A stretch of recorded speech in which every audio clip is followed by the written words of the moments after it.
Department of agriculture একটা prototype mushroom unit তৈরি করেছে। এটা অনেকদিন আগে থেকেই করার কথা ভাবা হচ্ছিল, ফাইনালি গিয়ে এটা ফাইনালাইজ করা হয়েছে। এটা করার পেছনে দুটো কারণ, একটা হচ্ছে 8 সেমিস্টারের এক্সপেরিয়েন্সিয়াল যে লার্নিং প্রোগ্রাম তাদের কথা ভেবে, এবং আমাদের government of India skill enhancement and এন্টারপ্রিনারশিপকে অত্যন্ত প্রাধান্য দিচ্ছে। এই জিনিস দুটি মাথায় রেখে আমাদের ডিপার্টমেন্ট অফ এগ্রিকালচার ব্রেনওয়্যার ইউনিভার্সিটিতে একটা প্রোটোটাইপ মাশরুম ইউনিট করা হয়েছে। এবার মাশরুম হলো এক ধরনের ফাঙ্গাস, যেটা হচ্ছে এডিবল, মানে অর্থাৎ এই ফাঙ্গাসকে খাওয়া যেতে পারে। তো এইটা একটা ইনকাম জেনারেশনের অন্যতম প্রধান মাধ্যম, যেটা কিনা কম খরচে অনেক বেশি প্রফিটেবল একটা ভেঞ্চার বা বিজনেস বলা যেতে পারে। এটা কেউ যদি স্টার্ট আপ হিসাবে ব্যবহার করে সেক্ষেত্রেও সে সেটাকে ভালো করে ইউটিলাইজ করতে পারবে। আমরা মাশরুম নিয়ে একটা প্রোগ্রাম করছিলাম, প্রজেক্ট। তার মধ্যে অস্ট্রেলিয়ার মাশরুমটা নিয়ে আমরা প্রজেক্টটা স্টার্ট করেছিলাম। অস্ট্রেলিয়ার মাশরুমের মধ্যে দুটো স্পিসিসের উপরে আমরা কাজ করেছিলাম, একটা গম আর একটা ধান। প্রথমে আমরা খড়গুলোকে নিয়ে সঙ্গে জলের সঙ্গে চুন এবং ফাঙ্গিসাইড দিয়ে এটা আমরা করেছিলাম ওভারনাইট সোক। তারপরে সেটাকে পরের দিন এসে আমরা অটোক্লেভ করেছিলাম। অটোক্লেভের পরে এখানে এসে ব্যাগিং, যেটা হলো সিডিং প্রসেস। সেখানে আমরা প্রথম স্টেপে ভেজানো খড়, তার উপরে সিডিং সাইড বরাবর, এবং তার উপরে আবার খড় দিয়ে লেয়ার ওয়াইজ করে আমরা ভিতরে স্ট্যাকিং করেছিলাম। আমরা তার পরের দিন ওটাকে স্টেরিলাইজ করার পর সেটাকে প্যাকেটে ভরা হয়। প্যাকেটে ভরে সেটা মাশরুম প্যাকেটে ভরে এবং সেটাকে স্পন দেওয়া হয়, স্টেপ বাই স্টেপ স্পন দেওয়া হয়, এবং স্টেপ বাই স্টেপ ওটাকে দেওয়া হয় এবং পুরোপুরি বন্ধ করে দেওয়া হয় প্যাকেটটাকে, এবং কিছু ফুটো রাখা হয় যার সাহায্যে হাওয়া চলাচল করতে পারে। তারপর আমরা ওটাকে কিছুদিন রেখে দেওয়ার পর পিনেট বেরোয়। সেই পিনেটটাকে যখন বুঝতে পারবো যে পিনেট বেরোবে, তখন সেটাকে আমরা কেটে মাশরুমটাকে গ্রো করার সুযোগ দেবো।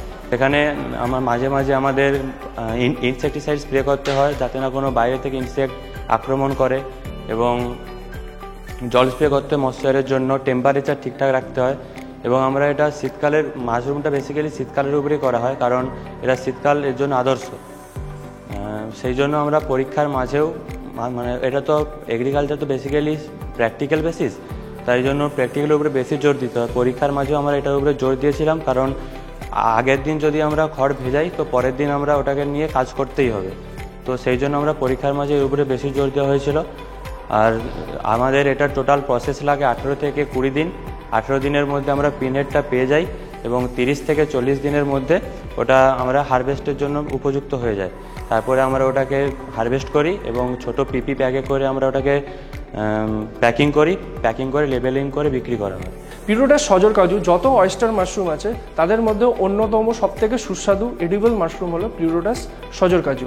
কিন্তু এটার প্রোডাকশন কম, কিন্তু টেস্ট সব থেকে বেশি। এবং এটা যেহেতু ফাঙ্গাস, সুতরাং এ মাইসেলিয়া তৈরি করে পুরো ব্যাগটাকে খুব কম সময়ের মধ্যে 7 থেকে 10 দিনের মধ্যে পুরো পলিপ্রপিলিন ব্যাগ, যেখানে খড়, মাশরুম এবং খড়টাকে দেওয়া হয়েছে, সেই খড়টাকে পুরো কলোনাইজ করে পুরো সাদা করে দিতে পারে।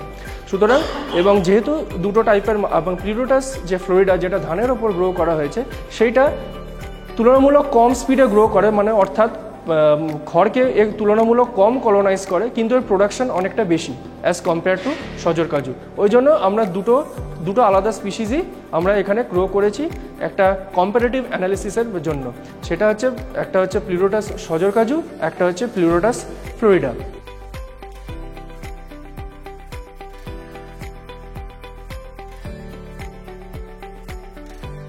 At the Department of Agriculture, Brainware University, there has been a project which has been sanctioned by the MSME, Ministry of Small, Micro and Medium Enterprises, where they have sanctioned the project based on farm waste management through sustainable modern agricultural practices. So this idea of building a prototype mushroom unit has been evolving from there. Why? Because we are in India, rice is a staple food for us. And the cultivation of rice involves a lot of production of stubble মানে হচ্ছে খড়। and আমাদের দেশে এই খড়ের একটা খুব বড় প্রবলেম আছে। we tend to burn the stubble which produces a lot of pollution, a lot of smog in the country. For example, Delhi has been covered by smoke, the Taj Mahal is yellowing because of this stubble burning problem. তো আমরা ব্রেনবার university department of agriculture এটা ভাবলাম যে আমরা যে খড়টা তৈরি হচ্ছে সেই খড়টাকে যদি আমরা না পুড়িয়ে দিয়ে অন্য কোনোভাবে ইউটিলাইজ করতে পারি তাহলে সেটা কী কী করতে পারি, আর সেখান থেকেই আমাদের এই প্রোটোটাইপ ইউনিটটার আইডিয়াটা মাথায় আসে। খড়টা চাষিদের ঘরে ঘরে পাওয়া যাচ্ছে কারণ চাষিরা নিজেরাই ধান তৈরি করছে, এবং সেই খড়টা ফেলে দেওয়ার থেকে বা এই খড়টাকে জ্বালিয়ে দেওয়ার থেকে সেখান থেকে যদি চাষিরা কিছু ইনকাম করতে পারে, অ্যাডিশনাল ইনকাম যদি করতে পারে, দেন সেই জিনিসটা চাষিদের জন্য ভালো এবং সামাজিকভাবে তাদের অনেকটা হেল্পও হয়, অনেকটা তাদের ডেভেলপমেন্টও হয়। Which is why we have thought about developing this mushroom unit. What happens is a mushroom is a high paying crop, it's a high income crop. And when the farmers are producing mushrooms, they can take it to the market and they can sell it and get a secondary income apart from the paddy that they have been selling. ধানটা বিক্রি করে যে টাকাটা পাচ্ছিল তার থেকেও আরেকটুখানি extra additional income তারা মাশরুম থেকে করতে পারে, and it fetches a high price on the market being an exotic crop. তো সেইখান থেকে আমরা ভাবলাম যে মাশরুম ইউনিটটা আমরা আমাদের যে ছোটো জাগুলিয়াতে যে আমাদের এক্সপেরিমেন্টাল প্লট আছে সেখানে আমাদের যে ধানের ভ্যারাইটি রয়েছে সেই ধানের ভ্যারাইটির যে খড়টা তৈরি হলো, we are taking that stable, we are bringing it to the campus and we have developed a mushroom prototype mushroom unit, and then what is happening is we have put them into bags. There are 27 slots where we have tried to produce mushrooms, and we have almost entirely used up the stubble that is being produced at our experimental plot. আমাদের agriculture ডিপার্টমেন্টে থিওরির চেয়ে বেশি আমরা প্র্যাকটিক্যালকে গণ্য করি এবং প্র্যাকটিক্যালকে বেশি পরিমাণে করার চেষ্টা করি। তার মধ্যে আমাদের স্যারদের তত্ত্বাবধানে থেকে আমরা যেসব প্রজেক্টগুলো করেছি তার মধ্যে হলো DUS characteristic, DUS, distinctiveness, uniformity and stability. এটা পুরোপুরি PPV অ্যান্ড FRA 2001 এই অ্যাক্টের আন্ডারে করা হয়েছে। এখানে আমরা 64 ভ্যারাইটির রাইসের ভ্যারাইটিগুলো নিয়েছি, তার মধ্যে হলো স্বর্ণা, জয়া ইত্যাদি ইত্যাদি, এসব ইন্ডিজিনাস ভ্যারাইটি নিয়ে আমরা কাজ করেছি।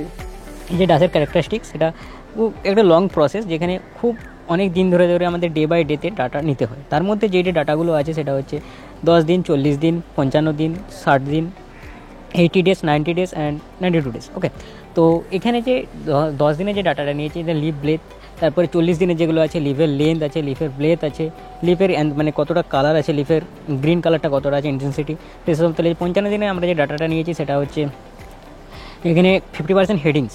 অ্যাকচুয়ালি পেনিকেলে যে আমাদের যে প্ল্যান্টের যে 50% হেডিং এসছে নাকি সেটা দেখার জন্য 55 দিন আমরা ডাটাটা নিয়েছি, এবং 60 ডেজে পেনিকেলসের লেন্থ এই সমস্ত হিসাব করেছি। ওকে, তো এইভাবে যে ডাটাগুলো আমাদের নিয়েছে, এবং 90 ডেজ এবং 92 ডেজ যেখানে হচ্ছে আমাদেরকে পেনিকেল কতগুলো এসছে, মানে এক পার প্ল্যান্টের, ঠিক আছে, কতগুলো পেনিকেল আছে, কতগুলো ইয়ে আছে, ওগুলো আমাদেরকে নিতে হয়েছে। আমাদের ডিপার্টমেন্ট অফ এগ্রিকালচার এখানেই আমরা স্পনিং অলরেডি কাজ শুরু করে দিয়েছি। এই স্পন বিক্রি করাও একটা অন্যতম একটা বিজনেস স্টার্ট আপ, যেখানে সুতরাং আমরা এই ইউনিটের থ্রু দিয়ে, মাশরুম ইউনিটের থ্রু থেকে সিড মাশরুম স্পন তৈরি করা থেকে শুরু করে right up to mushroom harvest পুরো ব্যাপারটাই ডিপার্টমেন্ট অফ এগ্রিকালচার কোঅর্ডিনেট করছে। তো সুতরাং এটাই হচ্ছে একটা স্টার্ট আপ, যেহেতু আমাদের government of India skill enhancement and অন্টারপ্রেনিয়রশিপের কথা মাথায় রেখে আমরা এই মাশরুম ইউনিটের কথা আমরা তৈরি করেছি, যেখানে সিড স্পনিং থেকে শুরু করে রাইট আপ টু হারভেস্ট আমরা পুরোটাই আমাদের ডিপার্টমেন্ট অফ এগ্রিকালচার এখানে কন্ডাক্ট করছে।